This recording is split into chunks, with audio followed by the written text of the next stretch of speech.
After graduation, I transformed from the class's bottom student into a young entrepreneur, to attend the 10th anniversary class reunion. I flew all the way back from the United States. It wasn't to prove anything else.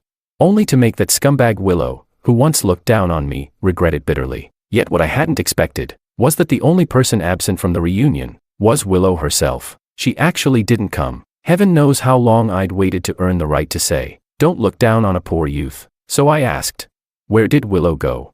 A classmate replied, "She died long ago. In the deep winter of the year we graduated." In my fury, I opened my eyes, opened them again, and again, and found myself back in high school. Chapter 1. For this high school class reunion I not only flew back from the United States, I even offered one of my private villas as the venue. Our homeroom teacher, who had always despised me, patted my shoulder and laughed. "George is the most outstanding young entrepreneur in our class." No one had expected the former bottom-ranked student to stage the first comeback. Classmates who had once ostracized me, whether openly or in secret, now crowded around, scrambling for my contact info. The nicknames, Orange or Georange, they used to tease me with had vanished, replaced by obsequious yet unfamiliar cries of President Wong. Amid the flattery I kept my eyes fixed on the doorway. 39 classmates had arrived, only one was missing. Willow, the campus belle of A City No. 1 high school, the scumbag who posted my love letter on the school bulletin board. She still hadn't shown up. On this trip home I'd set myself 2 main quests. First, make Willow regret how she'd treated me. Second, find the mysterious classmate X who had secretly helped me. I'd already mapped out the plot. Chapter 1, Return. Chapter 2, Revenge. Chapter 3, Gratitude.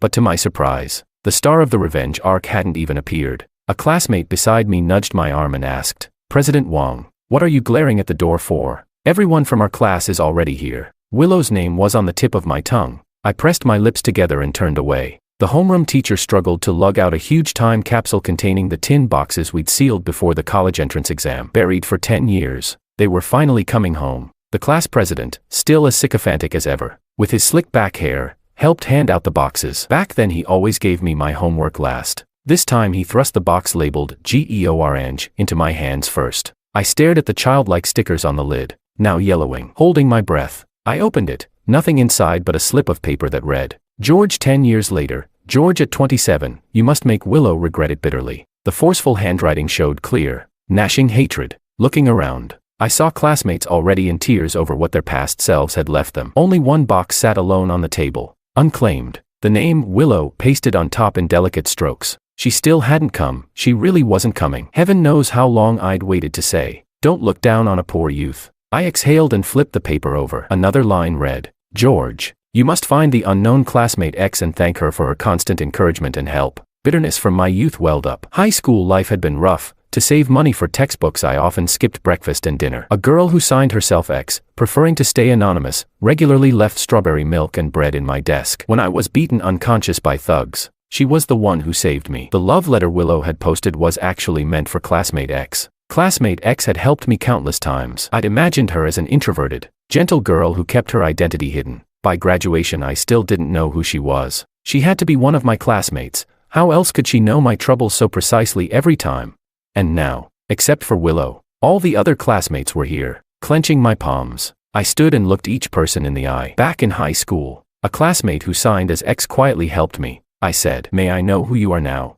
Blank looks converged on me. Everyone tried hard to recall, yet no one betrayed a clue. Perhaps classmate X had long forgotten her own kindness. Not only had she done good deeds anonymously back then, she had no intention of stepping forward now either. I raised my voice. "Classmate X, are you here?" No one answered. Someone jostled a table, and Willow's tin box clattered to the floor. Its contents spilled across the tiles. Origami orange cats. Unmistakably familiar. They were the inexpensive yet sincere thank you gifts I'd given classmate X. I froze for several seconds. What was wrong with Willow? She'd even stolen the gifts meant for classmate X.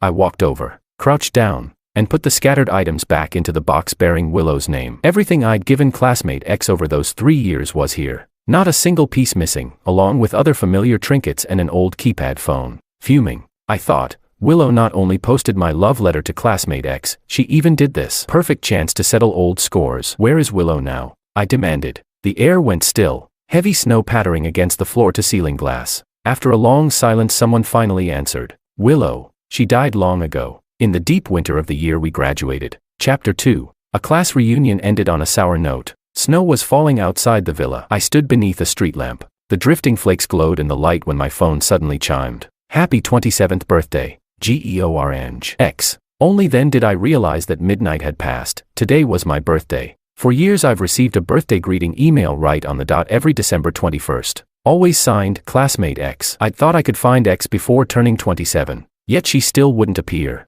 Lowering my head, I gazed at Willow's time capsule tin in my hands. A bizarre thought surfaced. Could Willow be X? I opened the box. In the far corner lay an old keypad phone. I held the power button. Unbelievably, it still had charge. Nothing else was stored on the phone, only a mail center. In the cloud mailbox nearly 100 scheduled emails were queued, uploaded 10 years ago, preset to send every December 21st. Some had already been sent, all in the same format. Happy 18th birthday, George X. Happy 19th birthday, George X. And so on, all the way to Happy 100th birthday, George X. George. Even at 100, you must have a happy birthday. Since graduating, my life has been on track. People now call me President Wong. My prospects are bright. Friends have already thrown me a lavish party, and greetings from business partners haven't stopped. Yet none of those messages moves me like this simple line, Happy birthday, George. Everyone else knows me as George Wong or President Wong. Only Classmate X accidentally learned in senior year that I actually dislike the surname Wong and prefer the nickname my classmates coined. Mocking Willow and finding Classmate X, that's why I came home. Neither goal has been met. The time capsule holds many items, painstakingly folded orange tabby cats, headphone cords tangled together, a straw-woven groundhog, the keypad phone, and a plastic orange tree twig. I pick it up, just as cheap as I remember. A yellowed wish sticker still stuck to it. Tilting my head back, I feel as though the snow is covering me completely. The wind snaps my coat like a sail. Eyes closed, I make the first wish of my 27th year. If birthday wishes really come true, let me travel through time and see you once more. My mysterious Classmate X. Chapter 3. From the moment I opened my eyes I'd been spacing out. Classmates in blue and white uniforms bustled across the stage moving props. Somehow a snowfall had carried me back to high school. Faded memories surfaced. It was the freshman year play. Our class was putting on Snow White and we were now in rehearsal. I looked up and, sure enough, a crown of fake branches bobbed above my head. I was playing a roughly made, very plastic-looking orange tree, squatting quietly at the very back. If I'm remembering right, the girl playing Snow White at this moment is Willow. I haven't seen her in 10 years. In my memory Willow has always been a teenage girl. I lift my eyes, past classmates moving about the stage, past the dust motes floating in the light, and see her standing front and center. She seems to have broken free of time's shackles, radiating youthful energy. Willow leans against a stage brace. Her uniform is washed almost white, her profile gleaming in the light. In her hand is a dark red apple, the prop meant to poison Snow White. I stand, forcing my way through the crowd, twigs on my head swaying wildly, and finally stop behind her. Hearing the noise, Willow turns, double-lidded eyes, a teardrop mole beneath, her whole figure bathed in golden light. I had meant to ask whether she was Classmate X, yet some wire crossed in my brain and I blurred out, Willow, do you have a secret crush on me? She takes a small bite of the apple and freezes, silent for several seconds. At last she looks at me in puzzlement. Ah, and you are? Bracing myself, I answer, George. She thinks a moment, stands, and rolls her eyes. The math, 38, point slacker. I keep reminding myself the dead deserve respect. Only by swallowing hard do I avoid trading insults. Now I'm sure, Willow can't possibly be my gentle, shy, sweet Classmate X. Something must be wrong, like that idiot Willow mixed up boxes when we buried the time capsule. Classmate X, introverted, kind, nearly invisible. Willow, sharp-tongued, petty, shameless. The two simply don't match at all. Chapter 4. Willow and I are polar opposites. I bought my way into City A No. 1 high school, while Willow was bought in by the school itself. Only a sky-high scholarship could keep her there. In my whole life I've accepted charity from my father twice, once when he paid the sponsorship fee that got me into that school, where I met Willow, and once when he handled my U.S. college application, after which I never saw Willow again. Between Willow and me, if I reached for a dish she'd spin the lazy Susan away. If I raised a cup of water she'd slam on the brakes. In 10th grade I ruined her chance to star in a play. By senior year she'd plastered my love letter on the bulletin board. Tit for tat, it finally paused at graduation. Had she not died, it might have dragged on far longer. 10th grade Willow was the prettiest girl in class and had been cast as Snow White in the drama contest. I was tall, So the homeroom teacher made me play a background orange tree standing along Snow White's path. I hated wasting time on the play, especially because in every rehearsal Willow got to lie down while I had to stand. When practice ended, my back ached and she'd still mock me, tired already after standing that little bit. You beanpole. Each time I saw that smug face I wanted to turn Hunter and finish her off. So the ever-helpful classmate X stepped in and sabotaged the production for me. Given how much worse things later turned out for Willow, I'll let her off the hook this time. I'm now standing by the wish wall at the back of the classroom. Blue and white uniform rustling as the wind flutters dozens of sticky note wishes. I spot my own note, still unmarked, and signed. Other classmates have written things like, "May someone please solve this function." Mine holds a single, bald sentence, "I want to be a hunter." What a random line, no context at all. Yet classmate X once saw that note, understood it, and even made the wish come true. This time I decide to revise it. I peel off the note, scratch out hunter, write night, and stick it back. I watch everyone who lingers by the wall, but no one even glances at my wish. I leave just long enough to fill my water bottle. When I return, fresh words have appeared. Above is my own handwriting, "I want to be a knight." Below, someone has added a single, almost unreadable stroke, X. Classmate X, you've agreed again. No matter what I write, she always says yes, yet she never lets me know who she is. I turn, bewildered. The room is full. Everyone's busy. My eyes pass over several suspects. I most suspect a girl named Anna Sue, gentle, quiet, introverted. She fits X's image, and her surname initial is also X. I step up to talk to Anna, tapping lightly on her desk. A strong gust lifts the curtains. My gaze follows it to Willow's seat by the window. Outside, summer trees are lush. Cicadas scream. Wind lifts her hair. The classmates nearby are noisy, but she remains bright yet distant. Fair fingers jotting notes.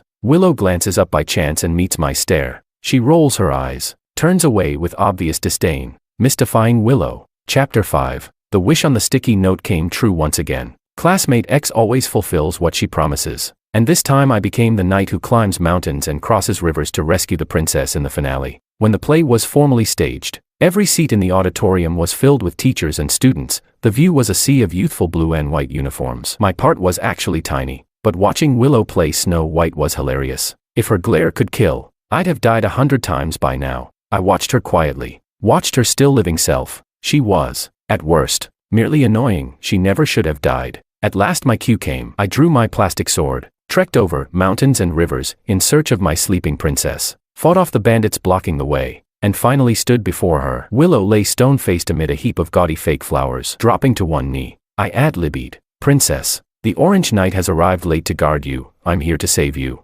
Willow's lips clamped tight. The corner of her eye twitched the slightest bit. Next, according to the Activities Committee's wildly innovative script, the knight is supposed to kiss the princess, whereupon the princess slowly awakens. Easy enough to fake. I only needed to lower my head symbolically. Willow really is perfectly cast. Porcelain skin, graceful nose, slender fingers holding an apple so red it borders on black. It feels as if a storybook has sprung open and the unconscious princess has leapt right out. Then the princess before me flicks the apple aside, moves my mic away, parts her sealed lips a sliver, and says, "Classmate Orange, please rein it in. Your stare is way too naked." I feel offended. The words practically blaze across Princess Willow's face. "Do not harbor improper thoughts about me." I was about to retort when my head suddenly pitched forward, bang, smacking straight into her lips. Willow, the first princess in history to be woken up by being headbutted by her knight. As I blacked out, my last thought was, great, now Willow's going to despise me for another 3 years. Chapter 6.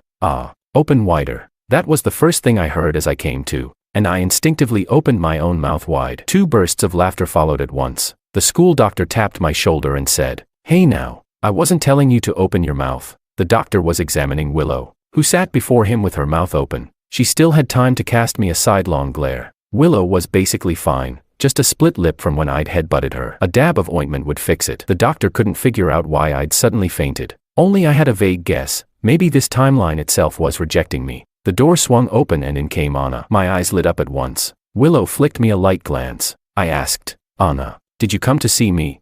The shy girl blushed and hurried to deny it. "No, I'm just bringing antiseptic for my desk mate." Willow beckoned her closer and murmured a couple of sentences. Anna shot me 2 strange looks, then bolted off with the medicine without turning back. Both Willow and I were done with our checkups. It was time to go. Outside the infirmary I couldn't help asking, "What did you tell Anna?"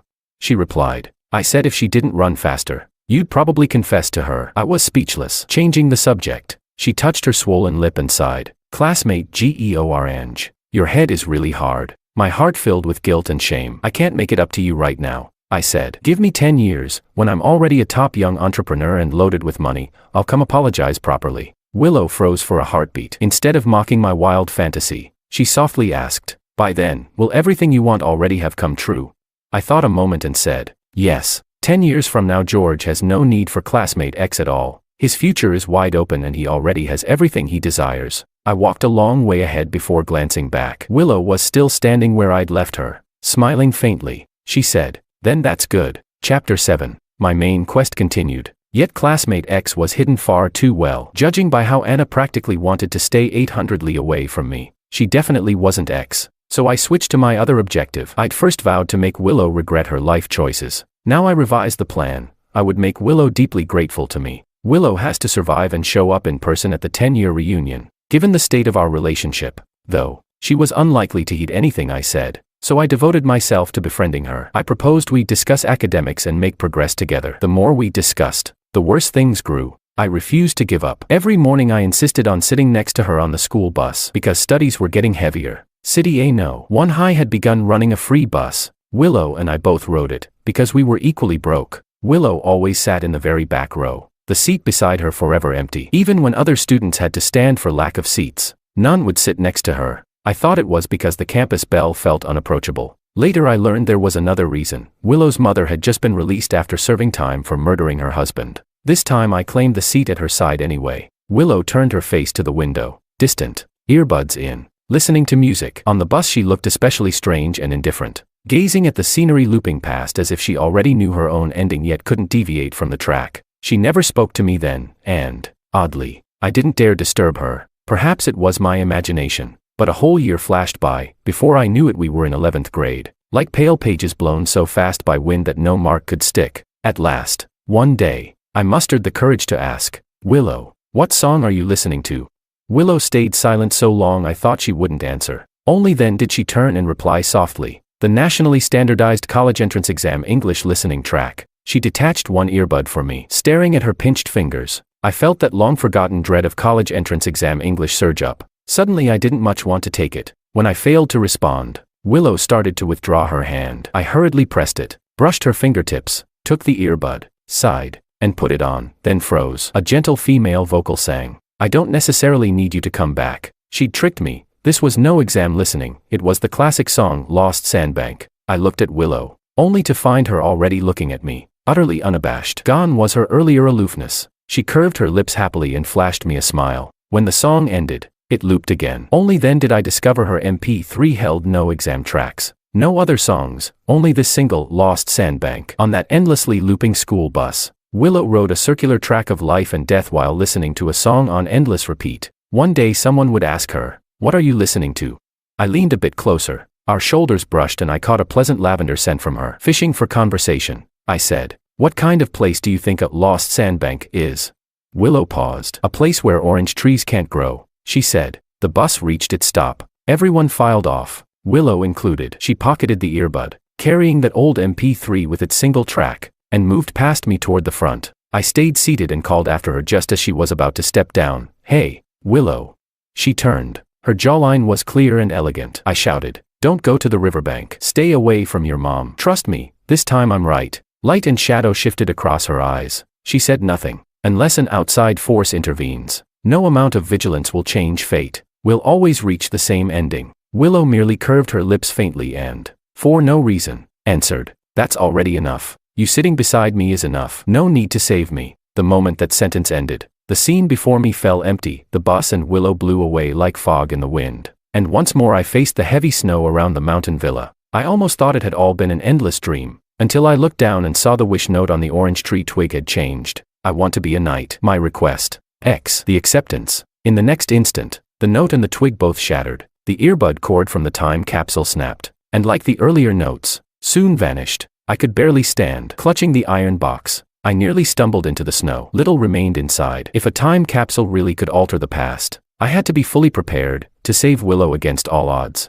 I'd taken only one step when the storm abruptly stilled. A fierce intuition told me that once the snow stopped, the things in the box would lose their power and become mere nostalgic trinkets. I pulled out my phone. No signal. The villa sat high in the mountains. Lowering my eyes, I pressed my palm to the cold iron box. After graduation, my father, in a rare fit of conscience, had sent me to the US for an accelerated bachelor to PhD program, then put me in charge of overseas markets. My career and social life soared. Classmate X and Willow became shadows in a murky, puzzling past. As long as I sought no further, I could remain President Wong, future bright and clear. As long as I sought no further, I could pretend nothing had ever happened. But if I sought no further, I would never learn what became of the person who still called me classmate Georange. I opened the iron box, like lifting the lid of Pandora's own. Chapter 8. Willow died in the deep winter of the year we graduated. Our homeroom teacher said she'd injured her hand before the university entrance exam and couldn't sit the test, then never came back to apply for a repeat year. At the time, I was busy with the paperwork to study abroad. Later that same winter night,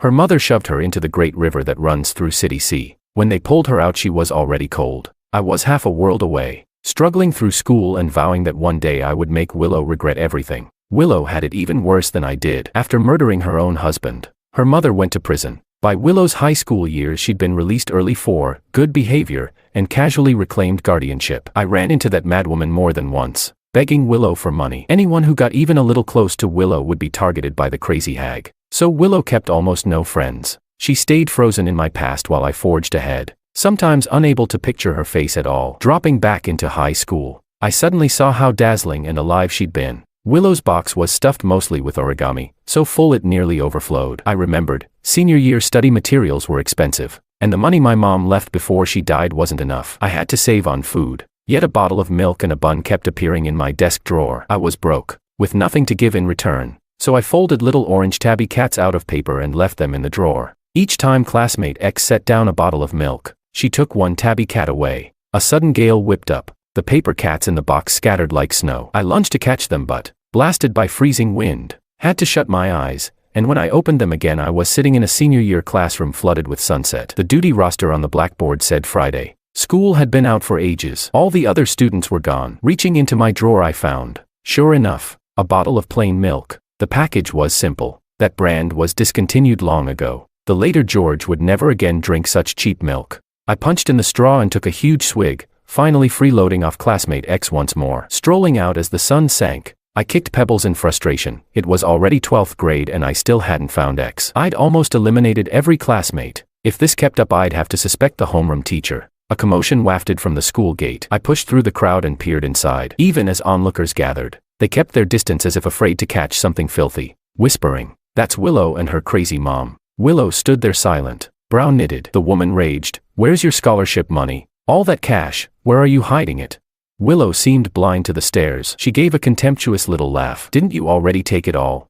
The woman cursed. "Impossible. You must still have money. I saw you buy milk." She lunged, yanking Willow's backpack to the ground. Books and a flurry of origami cats spilled everywhere. Willow didn't move, letting the woman tug and slap at her. But the instant she saw the cats on the ground her fingers clenched. No one was more shocked than I. I looked at the empty milk bottle in my hand, then at the paper cats on the dirt, and couldn't form a conclusion. I simply hurled the bottle at the woman and yanked Willow behind me, shouting, "Damn it, doesn't anybody keep this lunatic in line? Are the school security guards asleep?" Willow's mother, ready to strike, shrank back under my fury. Only then did security rush over, drag the troublemaker away, and disperse the crowd. Paper cats rolled in the dust, Willow's secrets laid bare in the most humiliating way. Still reeling, I crouched and scooped every cat back into Willow's bag along with her scattered textbooks. Then it dawned on me. Willow's time capsule hadn't been mislabeled. That box was truly hers. I looked up. I'd meant to ask if she was classmate X. Yet some wire crossed again and I blurted, "Willow, do you like me?" I braced for her ridicule. Last time she'd mocked my 38-point math score. Surely this time she'd laugh at my delusions. Willow stood in her blue and white uniform, light flowing from her direction. She looked at me and, no longer hiding, said, "Yes, I like you." The bag slipped from my hands with a thud. Willow knelt, gathered the trampled cats, and lowered her eyes. "So, stop getting close to me," I croaked. "Why?" She smiled faintly. "I don't want a high school romance." I was speechless. Willow's lashes were long, shielding her expression. "Classmate Georange, go to the future that's meant for you. Be the happy, successful young entrepreneur. Flowers line your road. Don't look back." 17-year-old Willow was poor enough. 17-year-old Georange was poor enough too. Yet poor Willow noticed Georange's hardship and, with money saved who knows how, kept putting milk in his drawer. Poor Willow and George were both headed for bright futures. Once, I gazed at her and said slowly, "Dear classmate X, how do I reach the future where you are?"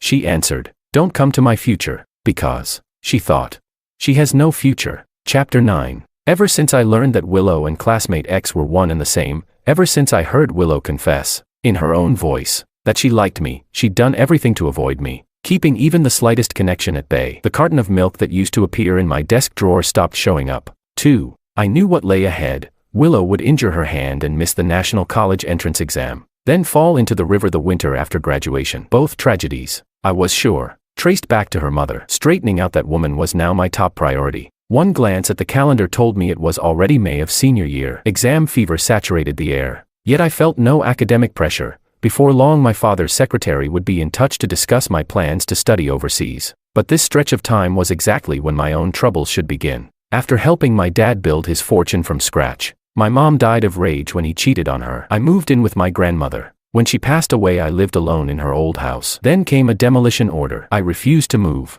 and the developer stationed a gang of thugs nearby, waiting to teach me a lesson while they pinned me to the ground and beat me senseless. It was classmate X who rescued me. So, on a late May night a torrential spring rain poured down. I jerked awake, soaked in sweat. After firing off a text to the police, I swung the door open. Damp air rushed in. Grabbing the umbrella by the frame, I stepped into the downpour. This was an old alleyway. Few people still lived here. Turning a corner, I heard shouting. Through the sheets of rain I stole a glance. Willow stood gripping a knife with both hands, facing a woman I recognized as her mother. Around them lurked several toughs, the same men hired by the developer. They, too, were stunned by the scene and dared not move. Voices kept drifting through the wall. Willow's mother cooed, "Don't get excited, sweetheart. Stabbing someone won't help anybody. We can talk this out." I made inquiries about that boy named George. He's a rich second gen. His father's loaded. Good girl. You've got an eye for prospects. Willow bit her lip, her voice trembling. "What do you want?"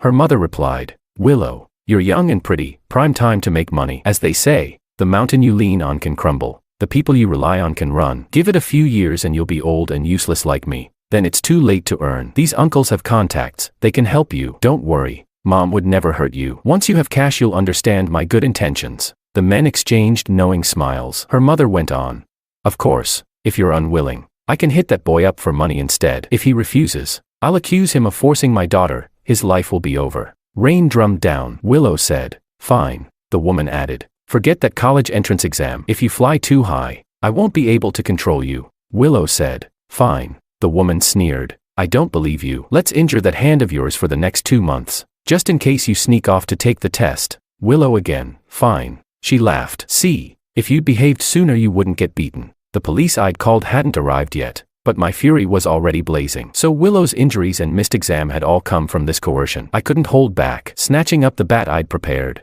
I slashed through the curtain of rain. "Get the hell away from her," I roared, swinging hard. I cracked the bat against several bodies. Cries of pain and curses burst out as they tried to figure out where this lunatic had come from. Some braced to retaliate, but distant sirens wailed. Their advance faltered. Then they scattered like sewer rats caught in daylight. I tossed the bat aside and wiped rain from my face, only to see Willow collapsed on the ground, struggling up against a wall. Dropping to my knees, I helped her. "Princess, your Night Orange arrived late, but I'm here to save you." Princess Lou's eyes were cool, spring rain streaming from her chin. She guided my hand to the scratch across her cheek. Rage flared in me. "Who hit you? I'll avenge you." Willow glanced at the bat I'd thrown away. "You did. I suspect you're taking revenge on purpose," she added. Night Orange had no sword. His bat struck without discrimination. I felt her hand, icy, but thank goodness they hadn't done worse. Willow's hands were priceless. Hands of a future top scorer. Yet Willow pulled away and whispered, "Didn't I tell you not to meddle in my affairs?" I met her gaze. "Willow, I'm here for one reason only. Not to mock her. Not to unmask classmate X," I said. "I'm here to guide you onto the path that's meant for you. The river in midwinter is too cold. Don't let them push you in again. Willow, I've outrun time and reached your past. Please, give me a chance to walk into your future." Chapter 10. An adult's control over a minor is a crushing, one-sided blow, an issue of an entirely different dimension. Ordinary troubles can still be brought to a teacher, but with a lunatic as unstable as Willow's mother, it's not so easy. No one knows what she might do once she snaps. Willow's mother has an overwhelming need to dominate her. It isn't just me. Anyone who gets close to Willow ends up in that woman's sights. When my father's secretary finally appeared, I asked to see the man I hadn't met in years. He agreed. My father regarded me as a stranger, though I found him all too familiar. After packing me off to a combined bachelor-master PhD program in the United States, he used me to open overseas markets. Our contact was hardly sparse, yet I always addressed him only as President Wang. I got straight to the point, keeping my voice steady. President Wang, I'm not going abroad. The shares my mother left me, hidden away under your custodianship, I don't want them. And I'll never trouble you for anything again. I'd like to use everything I have as bargaining chips and strike a deal with you. President Wang looked surprised. I continued, I'll trade it all for Willow's safety. Make her crazy mother back off, disappear from her life. No private villa, no luxury cars or mansions, no one fawning over me as some outstanding young entrepreneur. I don't want any of it. President Wang chuckled twice. Do you know why I suddenly sent you overseas?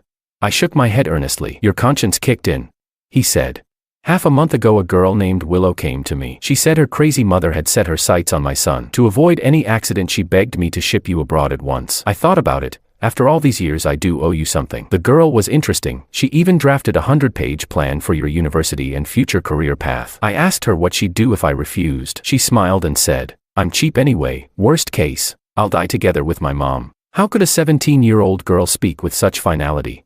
In the end, her words proved prophetic. I never knew that while she herself was mired in the swamp, she was busy hoisting me toward the sky, pushing me into a bright, boundless future. My head buzzed, yet I heard myself repeating, President Wang, are you still willing to make that trade? He said, deal. The instant he spoke, the shackles around me felt lighter, as though some newborn possibility had begun to unfurl. President Wang added, she kept calling you classmate Georange. I asked Willow why she never used the Wang surname. She said you don't like it. George, I may have neglected you all these years, but remember, you'll always be a Wang. A tremor shot through me. What did she call me? He replied, classmate Georange. But that's not how I remember it. Whether it was classmate X or Willow, from sophomore year on they always called me George Wang, until close to graduation. When I confided X I hated the surname Wang and begged that, for any future birthday wishes, she drop it and just say Georange. Yet this time, after traveling back through the time capsule, I've heard her call me nothing but classmate Georange from our very first meeting. No affection in it at all. To her, it's merely a name. I dashed outside. People trapped in time relive the past on loop. Life and death recurring over and over. Scenery streaked past. Countless memories surged into me. This is a closed time space. The flow runs only from Willow's sophomore year to senior year, from her first encounter with classmate Georange to her plunge into the river. Over and over again, Willow remembers everything. She has struggled, but no matter how events shift, she always falls into that icy, black river in deep winter. When Willow says she has no future, she truly has none. Hearing that classmate Georange's future shines bright genuinely makes her happy. Only she is trapped in place, never moving forward. Even after countless loops, Willow never abandons one mission, to be his nameless classmate X and send him toward a future splendid as brocade. I don't know how long I ran, across traffic-clogged streets, until I stopped in the corridor behind the school bulletin board. Something new was already posted there. It looked like the love letter I'd once mustered the courage to write to classmate X before graduation. Willow approached from afar, and as she passed the board she halted. Her fingertips pressed the letter as if to peel it off. So the letter had never been posted by her at all. I just happened to witness that scene and stayed angry for years. Willow withdrew her hand, resting her finger under her chin to hide a smile, studying the letter with total focus. Sunlight fell in shards across her brows and lashes. No wonder I misjudged her. Anyone who saw it would think she'd pinned it up. I strode toward her, intent on tearing the letter down, but after 2 steps I froze. A boy with a backpack had appeared. He yanked Willow aside and shouted, Willow, how dare you post my love letter on the board? I'll make you pay for this. That was the real 17-year-old George, all raw edges and youthful fury. I stumbled back, looking down, only to see emptiness where my body should be. Willow peeled off the letter, smiling faintly. If you went to study in America right now, you'd kill me with jealousy. George gritted his teeth. I won't let you get your way. I'm staying right here in China. I'll let you see me every single day till you're sick of me. I'll make sure you regret it for life. Using her left hand, Willow drew a pen from her pocket and wrote a few strokes in the blank space at the bottom of the letter. Then she turned, meeting the 17-year-old George's eyes, yet somehow looking past him into mine. She said, classmate Georange, I like you. Morning light carved a new parallel timeline from the endless past, driving out the foreign trespasser who didn't belong. I had never felt such relief, nor such envy and jealousy. My Princess Lu, your Orange Knight's rescue has succeeded. Chapter 11. I tumbled into the snow. My phone flew from my pocket and lit faintly. 0:10 a.m. December 21, 2022. Only 10 minutes had passed. Yet I had clearly walked through 3 whole years again. The sheet I'd been pinching fluttered in the wind. Lowering my head, I saw it was a love letter draft. The opening line read, "Dear classmate X, I like you. I hope you'll tell me who you are." Someone had marked the blank that followed, not just 2 casual strokes this time, but a neat, graceful signature. Willow, received by classmate Willow. Silly Georange. It's me, Willow. Haven't you guessed yet? The note bearing Willow's name on the time capsule flipped in the wind, revealing 2 names on its reverse, X and Georange. This was the time capsule for X and Georange, yet now it lay empty. The wish note, the origami, the earbud cord had all blown away. Only this letter, once torn to shreds and repasted, proved none of it had been a dream. I had already rescued the Willow of another timeline, broken her loop's balance, serving as her knight in the freshman play, sharing music with her on the sophomore bus, gathering her trampled orange tabby cats in senior year, saving her in the torrential spring rain, and finally shielding her and her prince from harm. For my classmate X, my dear Princess Lou, I had created a warm parallel world, a fairy tale's perfect ending. I tried to stand, only to collapse in the snow again, because in this life I have already missed Willow. She is the troublesome classmate of my memories, all her gentleness hidden behind that classmate X disguise. She turned me from a plastic orange tree into the hunter who carries her off, sat beside me on the bus for 3 years listening alone to one song, watched her paper cats ground underfoot, surrendered in the driving rain. She sought out my callous father to bargain me a bright future. Because of her injury she missed the college entrance exam, and at last, on that midwinter night, she and the mother she hated all her life drowned in the river. I lost nothing. I'm still President Wong, the young entrepreneur praised at reunions. Yet I've never envied anyone as much as that otherworld Georange. Poor as he is, he has a poor Willow at his side. I rose again, finally steady. I placed the love letter gently into the iron box. The top bore one casual name, Willow. Turning the slip over, I saw much softer handwriting, Georange, Willow's hidden secret. On the eve of my 27th birthday I attended a high school reunion. The person I hated most and the one I thanked most were both absent. She will be absent forever. She is Willow. She is classmate X. She is my dear, beleaguered princess, who never met her Georange knight.